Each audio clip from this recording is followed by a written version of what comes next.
off the head, it's right here, my nigga. Money, cash, hoes, money, cash, hoes, money, cash, hoes. And see, I think that's where Bob Arum, Todd DeBuff, and Top Rank Boxing may have got it confused. See, what it is it's money, cash, hoes. Money, cash, hoes. Money, cash, hoes. Money, cash, hoes. Now, when you look at, could Top Rank Boxing have put a deal together where Miguel Cotto and his fighters, Miguel Cotto and Miguel Cotto Promociones, could Top Rank have put a deal together for them to make $50 million in 18 to 24 months? Could they help them get big concerts down there in Puerto Rico? Could they help Miguel Cotto not only in the ring, but outside the ring? Now, I'm not pointing the blame at anyone. All I'm saying is this, we can look at it right now and basically say that Miguel Cotto and his fighters will probably not be fighting top-ranked fighters anytime soon. So when you look at the situation between Miguel Cotto and Bob Arum has now went from being, in wrestling, there's a pro wrestling term when you got pro wrestlers in the back. They may have to wrestle with each other and act like they're friends, maybe even be a tag team. But in the back, they would call it, if they didn't like each other, they would call it heat, locker room heat.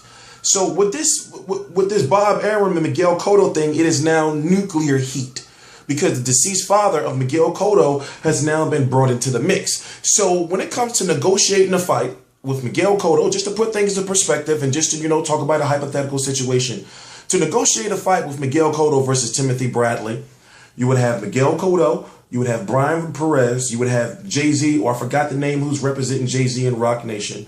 You would have Bob Arum, Todd DeBuff, and Timothy Bradley, and Monica Bradley. So Monica Bradley, being the wife of Timothy Bradley, she manages his career. Now I'm going a little deep here, but I'm trying to get you to understand, like the point I'm trying to make. She manages Timothy Bradley, so you got to think she orchestrated that deal with Timothy Bradley and Top Rank, to whereas in Timothy Bradley is making $2 million by fighting Diego Chavez. Timothy Bradley is making over $1 million, if not more, a fight. So as far as security right there, they're not going to go behind Bob Arum's back. Just my own personal opinion. And I know I said the same thing about Miguel Cotto. What I'm saying is they're assigned to Top Rank Boxing. And I guess, just to get to the point of what I'm trying to make is, now it's who is Miguel Cotto going to fight? You get what I'm saying? So we know Jay-Z's company, Rock Nation, has been throwing so much money at Al Heyman fighters, and they've all declined. And Al Heyman has his own plan for his fighters. And also Jay-Z's wife, hip-hop R&B superstar Beyonce, had a little bit of beef with Al Heyman and Michael Knowles, Beyonce's father. So, Jay-Z, Rock Nation, and Al Heyman fighters could have had a working relationship with a Danny Garcia, a Peter Quillen, a Keith Thurman, a Deontay Wilder, an Adrian Broner, and a few more people. But right now, as it stands, they don't. So I can't go and say, oh, well, Miguel Cotto can fight. Here's Landy Lara. Miguel Cotto can fight Austin Trout. Miguel Cotto can fight who at? Let me see, at 154. One of the Charlos, Jamal the twin brother Charlos. I don't see it. And I'm just talking about from a political standpoint. I don't see it. So when we know that this generation of boxing is ruled by politics, you have to start using your senses of what you know about the sport right now and stop making up these fantasy matches and just wasting your time. No, focus on the fights that can be made. Of course, I would love to see an Aries Landy Lara versus Miguel Cotto. Can it happen? Yes, but as it stands, going by the history, Al Heyman fighters, Aries Landy Lara is an Al Heyman fighter, Austin Trout is an Al Heyman fighter. They do not have a working relationship with Jay-Z Rock Nation.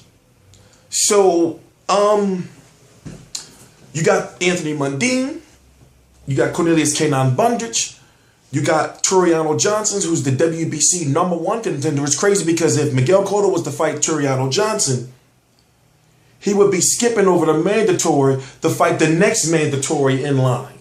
In Turiano Johnson, I'm just trying to throw some 154 pound. There's been little small chatter, him versus Andre Ward at a catch weight of small. And I'm not saying it's true. I'm just telling you, don't shoot the messenger. I'm telling you what I heard. But he says he's fighting in June. Also, Amir Khan is an Al Heyman fighter. So if he was to fight an Al Heyman fighter, then it would be a very big fight. And also, if we can get him fighting any Al Heyman fighter, then we know that Jay-Z and Rock Nation and Al Heyman sorted out their beefs. But it seems as though, if you've been noticing that Al Heyman fighters have only been fighting Al Heyman fighters, and if you're not an Al Heyman fighter, you sign with Al Heyman for a short period of time to fight one of his fighters. So Al Heyman has his own thing going on, and I'm sure he has his own plans. Now, he's got his PBC on NBC guys. He's got his PBC on Spike TV. He's got the guys that he's going to use, just to appease Showtime for Showtime fights. Like, we could pretty much say that Chavez Jr. is going to be a Showtime fighter. He's going to be taking on from far. They got Gary Russell Jr. Taking on Johnny Gonzalez. That's on Showtime. And then Johnny Gonzalez Jr.'s next fight, or the winner of that fight, is supposed to be on PBC. So, you got to understand the current politics involved when you think about, well, I understand how this Miguel Cotto Jay-Z venture can benefit Miguel Cotto so much to whereas in he'll have the backing of Rock Nation, helping him with putting on concerts down there, helping him with getting his promotional company off of the ground, and also pocketing $50 million plus in 18 to 24 months. I'm sorry, Top Rank couldn't just do that, and it's a perfect move for a guy who's this late in his career. And a guy like Miguel Cotto, who wants to, be more of a, I want to say, novelty fighter, I guess, a guy that fights like once a year, basically, because it seems as though he really doesn't really care too much about that 160-pound belt or about fighting Golovkin. Now, Rock Nation, Jay-Z, I'm pretty sure, in my opinion, of course, I'm not sure. In my opinion, I feel that they will want to make Cotto versus Golovkin, or just like when Mayweather signed that deal with Showtime. I'm sure they talked to him, that before you end this deal, you got to give us Pacquiao somewhere in there. So I'm sure that in this Miguel Cotto deal, they probably told him, well, we're going to help you out. Oh yeah, we're going to help you put some concerts on down there. We're going to help you be set up, so therefore you'll be on your own and have some capital after you retire to do your own things down there. But when it comes to fighting, you got to give us Canelo, or you got to give us GGG. Now, the HBO situation, I don't know. Now Jay-Z, as far as himself, he's had shows on HBO and Beyonce and on Showtime. But that's music. I understand that. That's music. But when it comes to boxing, you got to understand the politics involved. Top Rank or something may try to do something to keep him off. Now, Jay-Z and Rock Nation had their foot in the door with the Gary Shaw Productions merger. But within the month, that didn't go to plan. I got a chance to talk to Gary Shaw myself. Interviews right down on the channel. Also visit realcombatmedia.com right down below in the description box. And basically, it was a happy split. Things just didn't work out. So it was one of them situations before anything was signed over to be official, whatever the case may be. They just said, it's not working out. And I can understand that. It happens in business sometimes. So it was really, if you realize, it was really from what we understand, they took care of it the right way to the point where it wasn't in the media and everything. Gary Shaw got to keep his own fighters and everything like that. And Jay-Z and Rock Nation went their own way. And now they have Andre Ward, and they also have Miguel Cotto. So they have a good foundation, but who is Miguel Cotto going to fight? Now, like I said, there's fights out there for him. Bundrich, Anthony Mundine, Triano Johnson, especially if it's a Rock Nation card. Maybe Rock Nation would want to work with Gary Shaw Productions as, if not a merger, but maybe work together as far as still putting cards together. And if they were to do that, then we know that their merger was really, really a good split to the point where they have a working relationship.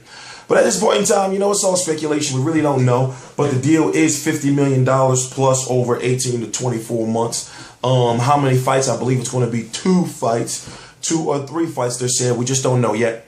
We will see. But he will be making a guaranteed at least 15, 20 million, whatever fight it is.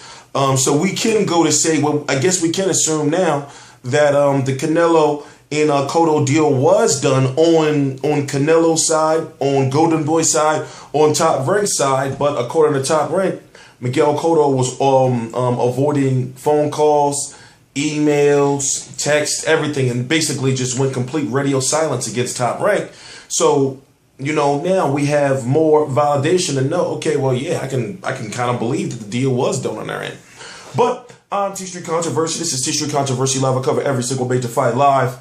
RealCombatMedia.com. Please subscribe.